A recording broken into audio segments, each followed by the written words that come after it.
Hi, എല്ലാവർക്കും നമസ്കാരം. നമ്മൾ ചാനൽ തുടങ്ങിക്കഴിഞ്ഞ് ഒരു ചെറിയ ഇടവേള വന്നിട്ടുണ്ട്. ആ ഇടവേളയ്ക്ക് ശേഷം നമ്മൾ വീണ്ടും സ്റ്റാർട്ട് ചെയ്യുകയാണ്. ഇപ്പം ഇന്നത്തെ വീഡിയോ ഞാൻ ഓലഞ്ഞാലിക്കുരുവി എന്ന പാട്ടിൻ്റെ വളരെ മനോഹരമായൊരു ഗാനമാണ്. ഈ പാട്ടിൻ്റെ പല്ലവിയുടെ നോട്ടാണ് നമുക്ക് ഇന്നിടുന്നത്. ഇതിൻ്റെ ഷോർട്ട് ഞാൻ ഇട്ടിരുന്നു. അതൊരു പക്ഷേ എല്ലാവരും കണ്ടു കാണുമെന്ന് വിചാരിക്കുന്നു. അപ്പം ഇന്ന് ഈ വീഡിയോ വയലിൻ കുറച്ച് പഠിച്ച കുട്ടികൾക്ക് വേണ്ടിയിട്ടാണ് ഞാൻ ഇടുന്നത്. പാട്ട് ഈ ഗാനം തിട്ടപ്പെടുത്തിയിരിക്കുന്ന ശങ്കരാഭരണം രാഗത്തിലാണ്. ശങ്കരാഭരണം പഠിക്കാത്ത കുട്ടികളാണെങ്കിൽ മായാമാളവ ഗൗള രാഗത്തിൻ്റെ ഋഷഭം, അതുപോലെ ദൈവതം അത് ഉയർത്തി വായിച്ചു കഴിഞ്ഞാൽ, ഉയർത്തി വായിക്കുന്നത് പറഞ്ഞാൽ നമ്മൾ സ്വരസ്ഥാനം സാറിന് ഋഷഭത്തിൻ്റെ തൊട്ട് മുകളിലായിട്ട് വിരൽ കുത്തി വായിക്കുക, ആ ഋഷഭം വായിക്കുക. ദൈവതം അതുപോലെ തന്നെ ദൈവതം അല്പം കൂടി ഉയർത്തി വായിക്കുക. അത് ഞാൻ വായിച്ച് കാണിച്ചു തരാം. എന്നിട്ട് നിങ്ങൾ അതനുസരിച്ച് നിങ്ങൾ വയലിൻ പ്ലേ ചെയ്യുക. അപ്പം നമുക്ക് ഈ പാട്ട് നിങ്ങൾ കേട്ടുള്ള പാട്ടായിരിക്കുമെന്ന് ഞാൻ വിശ്വസിക്കുന്നു. നല്ല പാട്ടാണ്, നല്ല കേൾക്കാൻ നല്ല രസമുള്ള പാട്ടാണ്. അതിൻ്റെ പല്ലവിയുടെ നൊട്ടേഷനാണ് തരുന്നത്.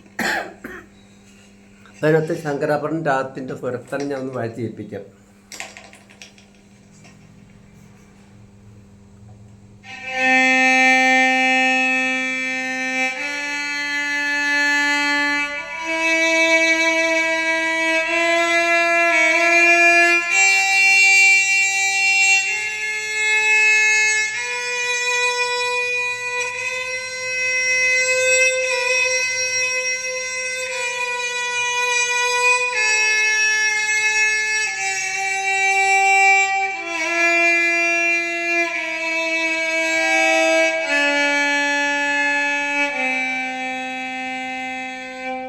ഇതാണ് ആരോഹണം അവരോഹണം.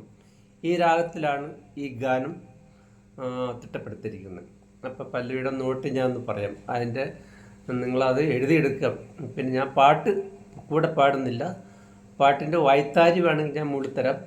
നിങ്ങൾ പാട്ട് കേൾക്കുക. പാട്ട് കേട്ടിട്ട് ഈ സ്വരസ്ഥാനം വെച്ച് നിങ്ങൾ വായിച്ച് നോക്കുക. അപ്പോൾ അത് പറ്റില്ല അതിൻ്റെ സ്വരസ്ഥാനം വരുന്നത്.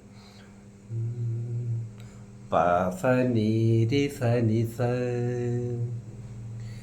പ സ നീ രി സ നി സ. നിങ്ങൾ നോട്ട് എഴുതിയെടുക്കുക. അല്ലെങ്കിൽ നിങ്ങൾ യൂട്യൂബ് നോക്കി ചെയ്യുന്നെങ്കിൽ കുറച്ച് കട്ട് ചെയ്ത് സ്വരം നോട്ട് എഴുതിയെടുത്തിട്ട് ഫുള്ളായിട്ട് എഴുതിയെടുത്തതിന് ശേഷം നിങ്ങൾ വായിച്ച് നോക്കുക. അപ്പോൾ സ്വരസ്ഥാനം ഒന്നുകൂടെ പറയാം. നിങ്ങൾ എഴുതിയെടുക്കുക. ബുക്കുണ്ടെങ്കിൽ എഴുതിയെടുക്കുക, അല്ലെങ്കിൽ പിന്നീട് എഴുതിയെടുത്താലും മതിയാവും. പ സ നീ രി സ നി സ, സ സ പ സ നീ രി സ നി സ. അതിനുശേഷം ഗ പ ദ സ നീ ദ പ ഗ, ഗ പ ദ സ നീ ദ പ ഗ ദ പ ഗ സ രി രി ഗ. ഇത്രയും നോട്ട് ഞാൻ ഒന്ന് വായിച്ച് കേൾപ്പിക്കാം. വയലിനെ വായിക്കുമ്പം അതെങ്ങനെ വായിക്കുന്നത് നിങ്ങൾ നോക്കുക. അതനുസരിച്ച് നിങ്ങൾ പ്ലേ ചെയ്യുക. തേർഡ് സ്ട്രിങ്ങിലാണ് നോട്ട് തുടങ്ങുന്നത്. ബാസിലെ പഞ്ചമത്തിലാണ് സ്വരം തുടങ്ങുന്നത്. അപ്പോൾ തേർഡ് സ്ട്രിങ് എന്ന് പറയുമ്പോൾ ഫസ്റ്റ്, സെക്കൻഡ്, തേർഡ് ഇങ്ങനെ നോട്ട് വരുന്നത്. ഈ മൂന്നാമത്തെ കമ്പിയിലാണ് നമ്മൾ ഈ പാട്ട് തുടങ്ങുന്നത്. ബാസിലെ പഞ്ചമത്തിലാണ് തുടങ്ങുന്നത്.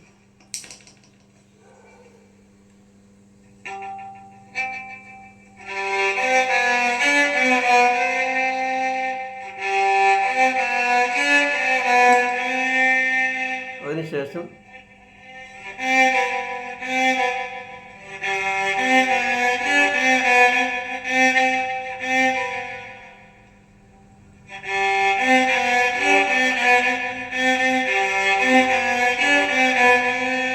രണ്ട് പ്രാവശ്യം വായിക്കുക. പ സ നീ രി സ നി സ, സ സ പ സ നീ രി സ നി സ.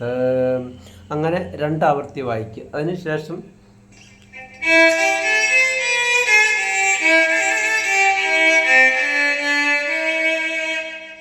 ഗ പ ദ സ നി ദ പ ഗ ദ പ ഗ സ രി രി ഗ.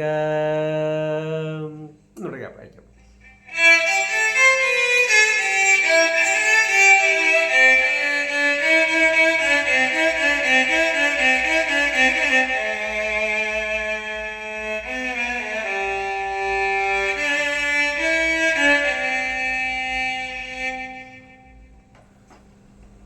പല്ലവിയുടെ നോട്ട് ഇത്രയും നോട്ട് വളരെ കുറച്ച് നോട്ടേ വരുന്നുള്ളൂ. ഇത് നിങ്ങൾ നോട്ട് കംപ്ലീറ്റ് എഴുതിയെടുത്തതിന് ശേഷം നിങ്ങൾ പ്ലേ ചെയ്ത് നോക്കുക. അപ്പോൾ ഫസ്റ്റ് ലൈൻ സെക്കൻഡ് ലൈൻ്റെ അവസാന ഭാഗം ഞാൻ നിങ്ങൾ പറഞ്ഞിട്ടില്ല, അതൊന്നുകൂടെ പറയാം. ഗപദ സനീത പഗദ പഗസ രീരിക ഗഗരി സഗരി സഗരി സഗരി സഗദ. ആ ദൈവതം ബാസിലെ സ്ട്രിങ്ങിലേക്ക് വായിക്കുക, മൂന്നാമത്തെ സ്ട്രിങ്ങിലേക്ക് ദാ സനിത പ രീഗാരി സ. അത് കഴിഞ്ഞ് പല്ലവി വീണ്ടും റിപ്പീറ്റ് ചെയ്യുക. ഇതിൻ്റെ സെക്കൻഡ് ഭാഗം ഞാൻ അടുത്ത ആഴ്ച ഇടുന്നതായിരിക്കും. നിങ്ങൾ പഠിക്കുക, സപ്പോർട്ട് ചെയ്യുക, ലൈക്ക് ചെയ്യുക. എല്ലാവരോടും സഹകരണം പ്രതീക്ഷിച്ചുകൊണ്ട് നമ്മുടെ വീഡിയോ വീണ്ടും സ്റ്റാർട്ട് ചെയ്തിരിക്കുകയാണ്. ഇനി കൊച്ചു പിള്ളേർക്ക് വേണ്ടിയിട്ടും വയലിനൊട്ടും പഠിക്കാത്ത കുട്ടികൾക്ക് വേണ്ടി ഞാനൊരു ക്ലാസ് സ്റ്റാർട്ട് ചെയ്യുന്നുണ്ട്. അത് മിക്കവാറും അടുത്ത ആഴ്ചയോടുകൂടി സ്റ്റാർട്ട് ചെയ്യും. അപ്പോൾ പഠിക്കാൻ താല്പര്യമുള്ള കുട്ടികൾക്ക് അത് നോക്കി വയലിൻ പഠിക്കാം.